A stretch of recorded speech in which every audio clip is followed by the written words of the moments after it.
À Libreville, le palais des congrès Omar Bongo Ondimba a été inauguré par le président Brice Clotaire Oligui Nguema ce dimanche 3 mai 2026, entièrement rénové et modernisé. Situé au cœur de la cité de la démocratie, ce site emblématique avait perdu sa splendeur depuis plus d'une décennie.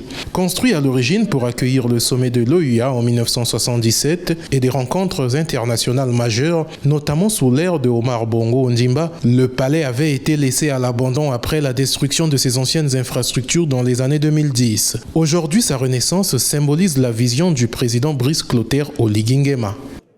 Je crois qu'il faut féliciter le président de la République, chef de l'État, Brice Clotaire Oligui Nguema, pour cette initiative qui permet donc de remettre notre pays, le Gabon, sur la scène continentale et même internationale, parce que c'est une infrastructure de taille. Et je pense que nous devons être, nous, en tant que Gabonais, fiers de ce que nous avons ici. Elle représente déjà la renaissance de la cité de la démocratie, donc un site qui est légendaire, un site qui commémore donc l'entrée du Gabon dans le multipartisme. Le palais rend hommage à l'ancien président Omar Bongo Ondimba, figure marquante de l'histoire politique gabonaise. Pour de nombreux observateurs et anciens acteurs politiques, ce lieu dépasse la simple dimension architecturale. Son inauguration ce 3 mai 2026 coïncide avec le premier anniversaire de l'investiture du président de la République du Gabon. Tout le monde sait que ce palais, cet espace dit de la Cité de la démocratie a été construit lors de la première rencontre de l'OUA à l'époque, ici à Libreville.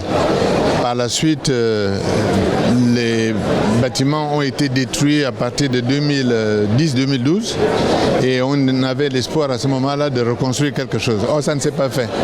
Je crois que tout le monde peut constater que nous avons en face de nous un site magnifique, des bâtiments qui sont vraiment très beaux, très bien faits et que nous allons maintenant revenir à des rencontres, non pas sous la table comme ça se faisait maintenant du côté du camp de Gaulle, mais dans un espace qui permet même à d'autres pays d'envisager de faire des événements ici.